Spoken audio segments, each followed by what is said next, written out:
किसान भाई, आप ये तो जानते ही होंगे कि भारत दुनिया में सरसों के तेल की खेती का चौथा सबसे बड़ा उत्पादक है। भारत में इसकी राजस्थान, यूपी, पंजाब, हरियाणा और मध्य प्रदेश जैसे राज्यों में भारी वृद्धि हो रही है।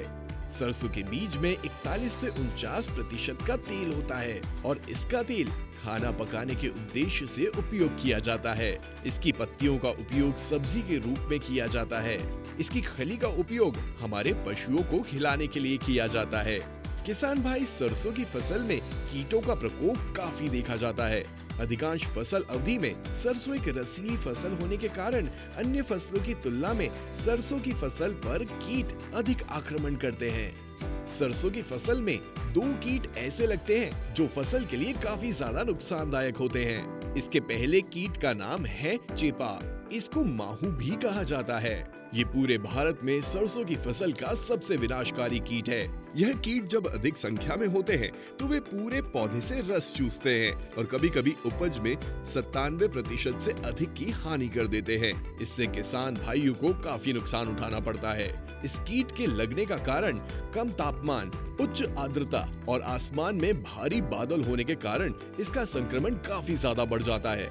बात करें कि कैसे इस कीट से फसल को बचाया जा सकता है, तो किसान भाइयों, जब आपको पता चल जाए कि चेपा जैसे कीट ने हमला बोल दिया है, तो कीट से प्रभावित हुई टहनियों को शुरू में ही पौधे से काट के फेंक देना चाहिए। उच्च गुणवत्ता वाले बीजों की समय पर बुआई भी बाद की अवस्था में माहू के प्रकोप को बढ़ने से रोक देती है।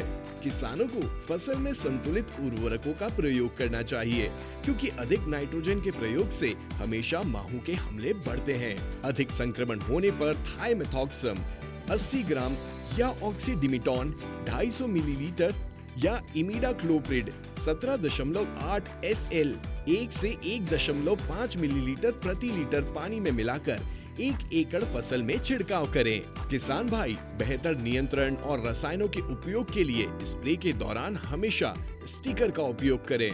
वहीं अगर हम बात करें सरसों की फसल में लगने वाले रोग की, तो खस्ता फफूंदी रोग, ये रोग पौधों के जमीन के ऊपर के सभी भागों को प्रभावित करता है और प्रारंभिक अवस्था में पत्तियों के दोनों ओर से सतह पर चूर्णी वृद्धि के साथ दिखाई देता है।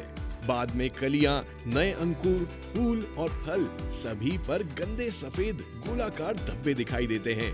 ये रोग को कंट्रोल करने के लिए किसान भाई अलग अलग किस्म की फसल उगाएं, जमीन को सूखा होने से भी बचाएं, असंवेदनशील फसलों के साथ 3 साल के रोटेशन का अभ्यास करें और क्रूसिफर खरपतवार का प्रबंधन करें। किसान भाई, सुबह सुबह पौधे को पानी देना ताकि दिन में पौधे सूख जाएं। अतिरिक्त नाइट्रोजन से बचें और धीमी गति से निकलने वाले जैविक उर्वरकों का प्रयोग करें। पाउडरी मिल्ड्यू को 30 किलो प्रति हेक्टेयर सल्फर डस्ट डालकर नियंत्रित किया जा सकता है।